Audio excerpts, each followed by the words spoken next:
Assalamu alaikum, guys. We're here with the brothers, mashallah. We're going from Estonia to Latvia. We're going from Tallinn to Riga. The capital of Estonia is Tallinn. The capital of Latvia is Riga. For our purposes, we won't be going out and do da'wah. Allahumma hafadhni min bayni yadayya wa min khalfi wa an yamini wa an shimali. لها ما كسبت وعليها ما اكتسبت ربنا لا تؤاخذنا إن نسينا أو أخطأنا. Really, the lowest number of Muslims in Europe, okay? To get them enthused and energized about doing da'wah, to give them the tools, to give them the intellectual arguments, to give them the confidence to go out to their communities and give da'wah. That's why, by the way, even Leibniz said that. And he was, one of the Western philosophers. He actually made this argument, this very argument, for God's existence. He said the series of things has to end with the necessary being, with God, basically. And it's not true that most Western philosophers, the thinkers and stuff, they rejected God. They actually, majority of them accepted God. Leibniz, Aristotle, Plato, Aquinas, Gödel, Newton, they all believed and they argued for God's existence, in fact. They argued for it.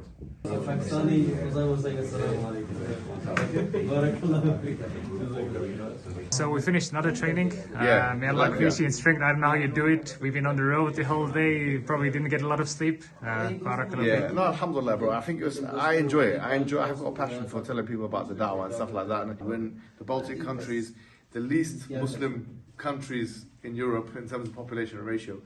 So this is where we need it the most, to be honest with you. And that's why I'm saying we need to strengthen the Muslim community in these countries and the UK and these other big countries like Germany and Holland.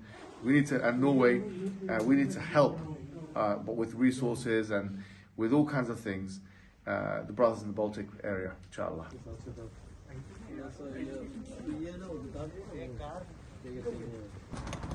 So after tonight's dawah training, we went had a nice meal. It's almost 3 a.m. now, and we're finally reaching the hotel.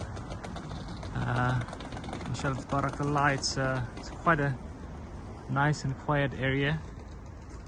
There's a full Ramadan moon right there, and it's a good time to get some rest and inshallah continue our journey tomorrow towards Vilnius, Lithuania. Yeah, so now we're in Latvia, the second of the Baltic states that we're visiting. A beautiful hotel here. We spent one night and now we're going straight to Lithuania. We've done some really good work here with the core group. Hitherto we're going to call them the core group, who have heard the same information 2 days running and will hear it one more day. And we're practicing with them the dawah techniques and we're getting much better. It's sunny, it's cold but sunny, it's beautiful. And it's a different flavor to Western Europe altogether. You know what I mean? It makes a huge difference, the weather. Because when it's like dark and cold and there's no sun. It's actually not even that cold today. Yeah. It's not as depressing either, huh? Yeah. It's always dark. But is it sunny in these areas? It's rarely. Sometimes it is, but these days are the most beautiful ones. This is really good then. The last couple of days were freezing. Yeah, exactly. They all look quite similar, let's be honest. Like Tallinn, Riga, all of these places look quite similar.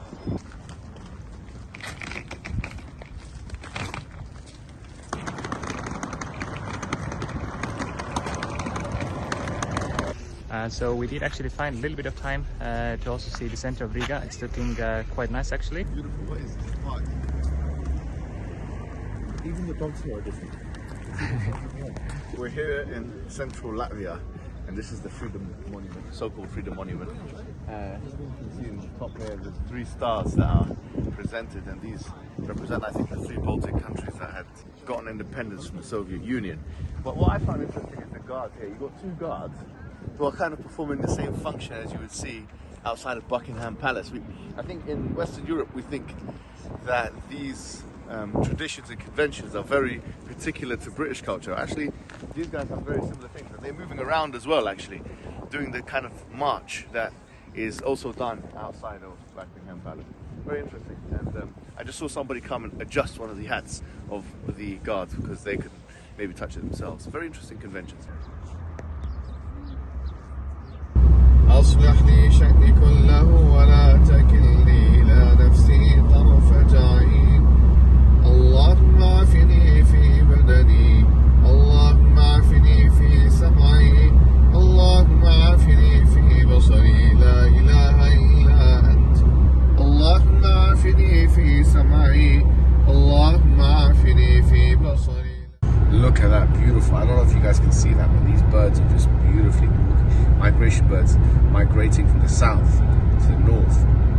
And brother Thobat, you told us something quite beautiful about these migration birds. What did you say, my friend? About the front bird.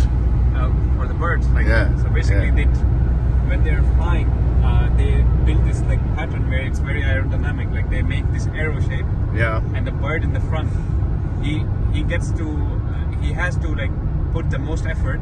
And he cuts the wind for all the others behind him. And at some point, the bird in the front gets tired, and he goes back to the very end of the line, and the next bird takes its place. So that all the birds make equal effort, and they do their migration. And that's a good parable and a metaphor for leadership itself, because to be a leader, you have to take the majority of the responsibility, which means you have to take the majority of the pressure as well. But it's beautiful how birds exhibit that intuitively. And it's just wondrous to see. Look at that, beautiful geese. Oh my god. You were saying they come back to the swans, is it?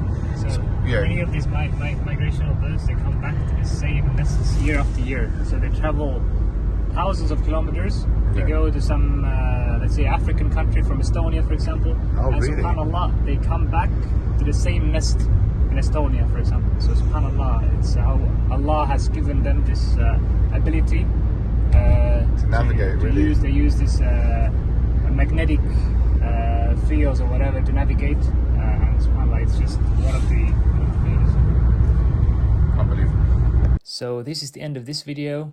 If you liked it, make sure to subscribe and stay tuned, because in the next part we will be traveling in Lithuania and we will be visiting one of the recently established Islamic centers, as well as one of the oldest mosques there, which was first established more than 3 centuries ago.